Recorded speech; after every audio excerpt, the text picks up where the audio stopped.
En la palabra de Dios se encuentran registrados los acontecimientos que se desarrollan en la última semana de nuestro Señor Jesucristo de Nazaret, los cuales están conocidos en el mundo cristiano como la Semana Santa. Y da inicio con la entrada triunfal que el Señor hace a Jerusalén.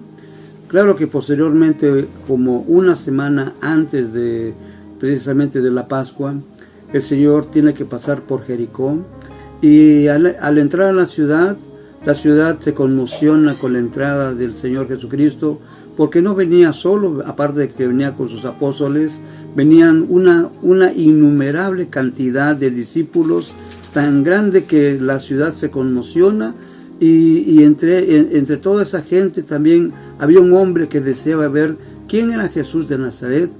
Dice la palabra de Dios que era el jefe de los publicanos y rico, pero no podía ver quién era Jesús, porque era demasiada gente que estaba al frente de él, y aparte era de baja estatura. Así que corre hacia adelante por el camino de la calle principal de Jericó, rumbo a la salida, y encuentra un árbol llamado sicómoro, y subiéndose sabía que el Señor Jesús iba a pasar por ahí, y a su paso el Señor Jesús levanta la vista y le dice, nombrando su nombre, diciéndole: Zaqueo, date prisa en descender, porque hoy es necesario que descanse en tu casa. Y la gente comienza a murmurar: ¿por qué iba a descansar el Señor Jesucristo en la casa de un pecador? ¿Por qué estaba considerada esta clase de gente de los publicanos como la gente más ruin? ¿Por qué el pueblo de Israel consideraba como la gente más pecadora, si en realidad era un simple trabajo que ellos realizaban? Claro que ellos no lo veían así. El Imperio Romano contrataba los servicios de esta clase de personas para cobrarle los impuestos al pueblo de Israel, y una vez cobrados los impuestos, esta gente le entregaba a los recaudadores que el imperio ponía para que el pueblo de Israel pagara sus impuestos. Y claro que hoy podemos entender lo que en realidad era un trabajo, pero la gente lamentablemente no lo veía así. Cuando Juan el Bautista comienza su ministerio hablando de que se acercaba el reino de Dios, y comienza a decir: arrepiéntanse de sus pecados, los primeros en responder son los publicanos. Y una vez procedidos a bautizarse, le hacen una pregunta a Juan el Bautista, diciéndole: ¿y ahora qué hacemos? Y Juan el Bautista les responde diciéndoles: no cobren de más. O sea, ¿qué da a entender esto? Es lógico que no les dice pues deben de cambiar de trabajo, ahora tienen que dedicarse a otra cosa, o tienen que realizar alguna o de otra manera cómo ganarse la vida. No, sencillamente nomás les dice, nada más no cobren de más y a trabajar. Ese es el punto. Pero lamentablemente el resto del pueblo no lo veía así, tampoco lo veía así de esa manera el Señor Jesús. Por eso cuando se topa con este hombre, le dice: date prisa en descender del árbol, porque es necesario que hoy descanse en tu casa. Cuando este hombre está de pie, dice: la mitad de mis bienes los doy a los pobres, y si alguien he defraudado, se lo devuelvo 4 veces. El Señor Jesucristo exclama diciendo: hoy la salvación ha venido de esta casa, porque Él también es hijo de Abraham. Y exclama el Señor diciendo: porque el Hijo del Hombre vino a buscar y a salvar lo que se había perdido. Es asombroso ver cómo el Señor Jesucristo no hace sección de personas. Para Él lo más importante es que la gente llegue a conocer que Él es el Salvador del mundo, que precisamente viene a buscar lo que se había perdido desde la caída del hombre en el huerto del Edén. Así que el Señor descansa en la casa de Jericó, y ya en la mañana, al salir de Jericó, en la salida se encuentra que hay 2 mendigos mendigando limosna para su sustento. La ciudad está conmocionada por la salida del Señor Jesucristo. Escuchan el alboroto de la gente, preguntan estos ciegos a qué se debía tanto alboroto, y les dicen, es que está pasando Jesús de Nazaret, el profeta de Nazaret está pasando. Se levantan y comienzan a exclamar a gran voz diciendo, Jesús, hijo de David, ten misericordia de nosotros. Y comienzan a gritar a alta voz diciendo, Jesús, hijo de David, ten misericordia de nosotros. La gente, al escuchar los gritos de ellos, comienzan a reprenderlos y diciéndoles que callaran, que guardaran silencio. Y ellos seguían gritando que Jesús tuviera misericordia de ellos. ¿Qué da a entender esto? Podemos comprender a través del razonamiento que daba la gente de que guardaran silencio, de que al mundo no le importa el dolor de las personas, al mundo no le interesan las necesidades de las demás personas.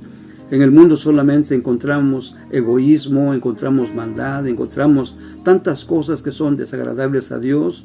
Por eso no pudieron comprenderlos, por eso no pudieron entenderlos, y lo que deseaban era que guardaran silencio para que no hicieran alboroto.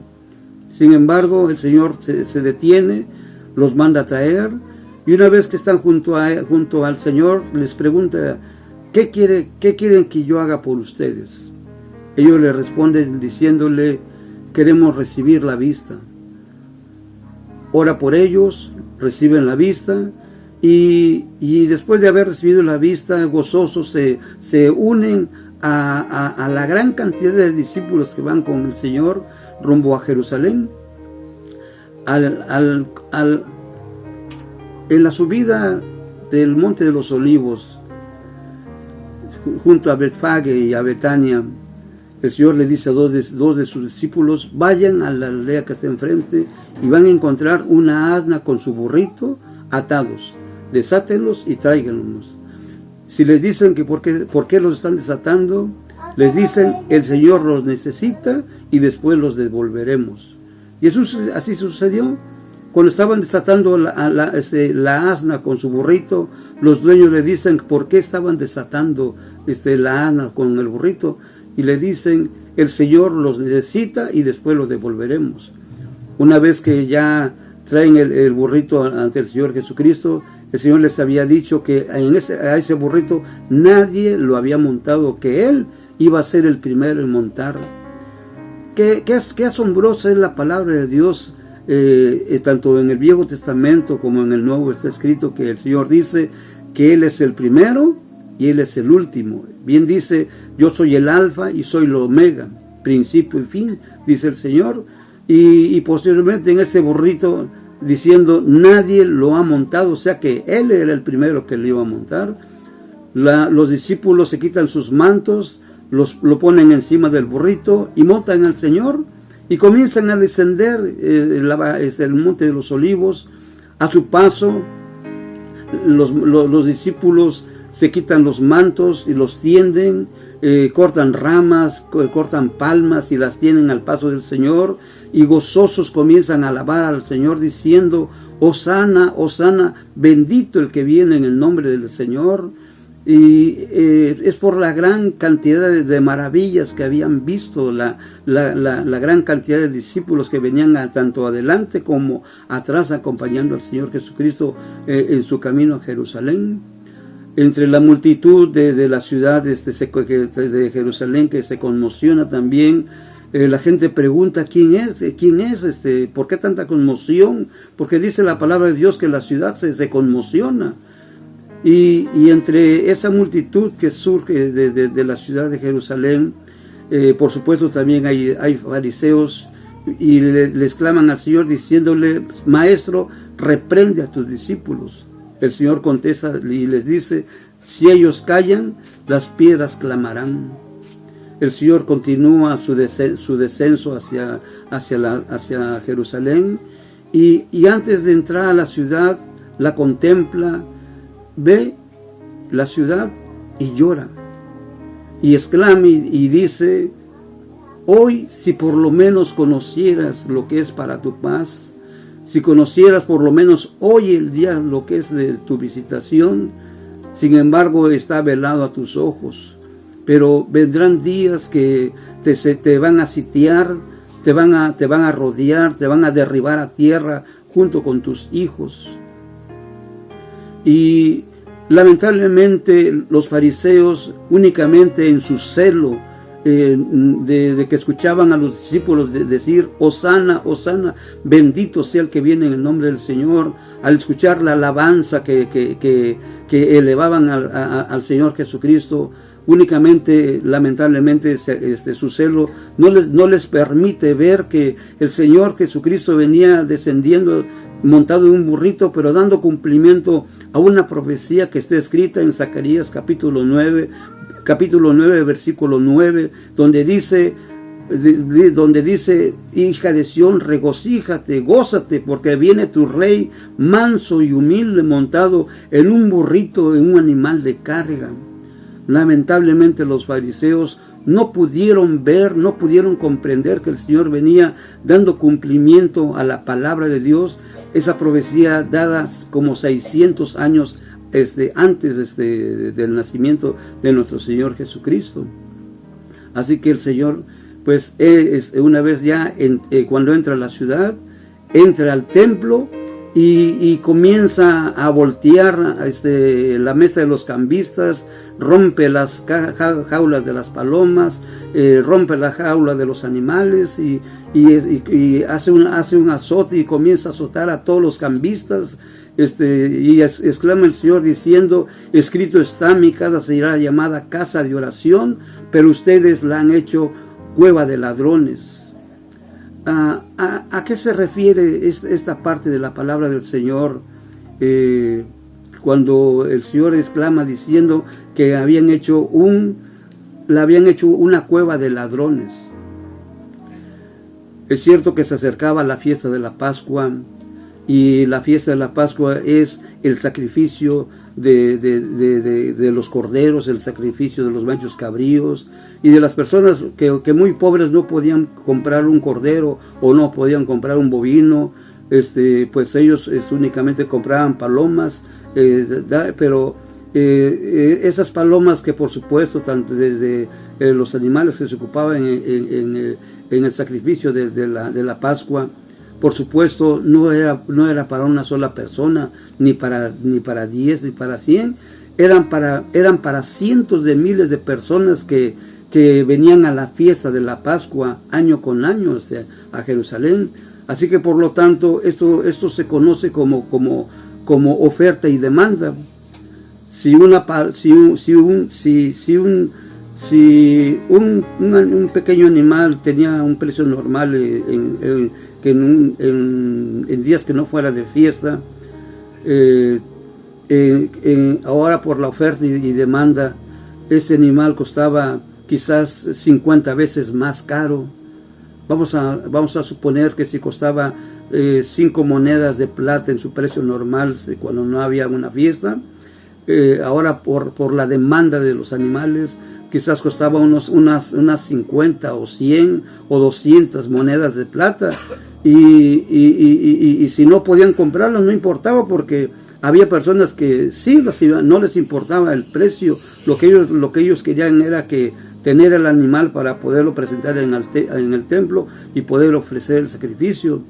Es que los que vivían cerca pues no tenían esa necesidad de comprar los animales en el templo, porque pues vivían cerca. Sin embargo, los que vivían muy lejos, se imaginan en ese tiempo viajar unos 200 o 300 o 100 kilómetros llevando donde acampar, llevando comida, llevando agua para los animales, agua para uno, comida, y luego llevando el animal que se iba a ofrecer en el sacrificio de la fiesta de la Pascua. Pues eran viajes completamente súper incómodos.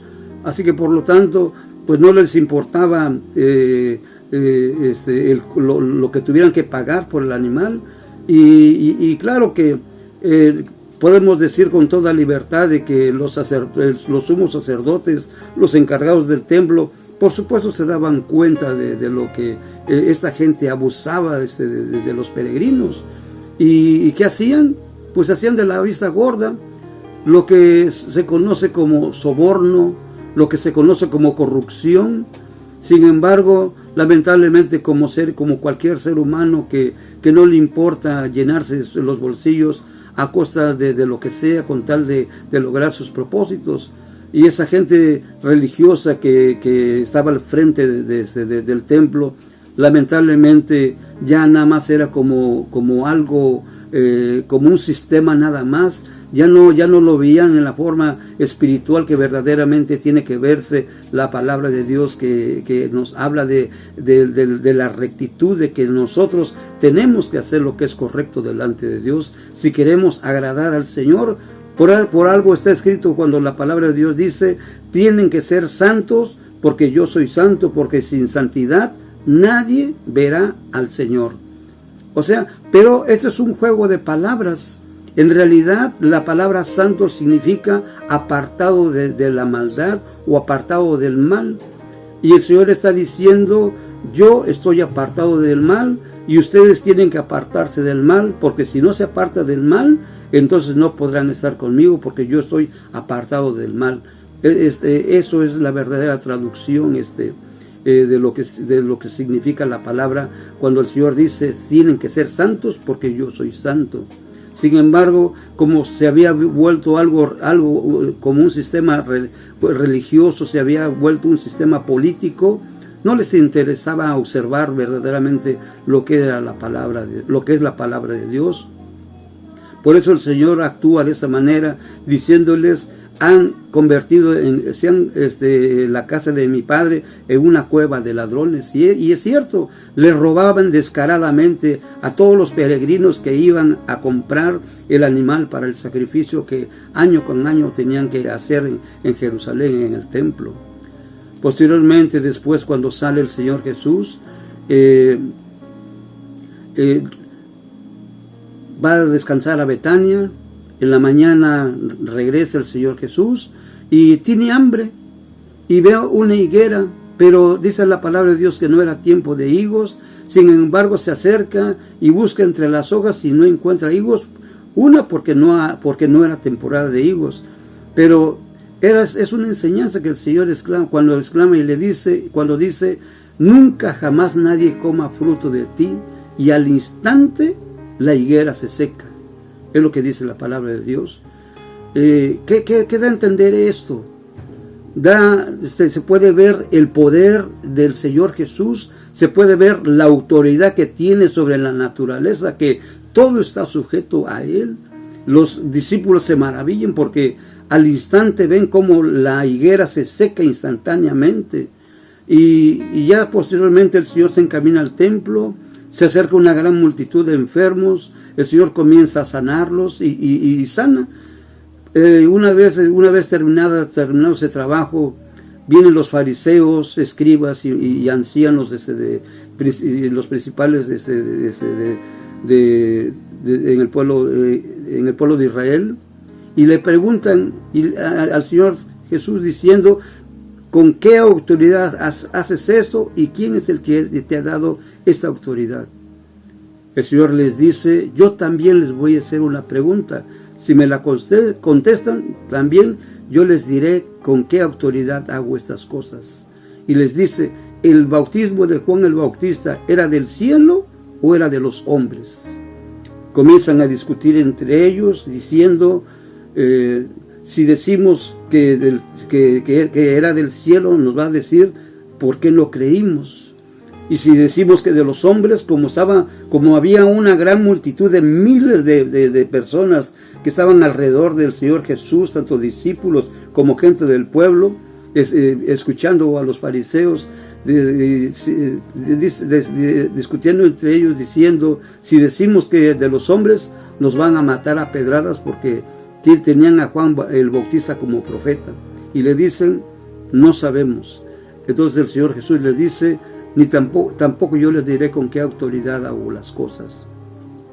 Sale el Señor Jesús y posteriormente exclama y dice: Jerusalén, Jerusalén, tú que matas a los profetas, cuántas veces quise juntar a tus hijos como hace la gallina con sus polluelos y no quisiste.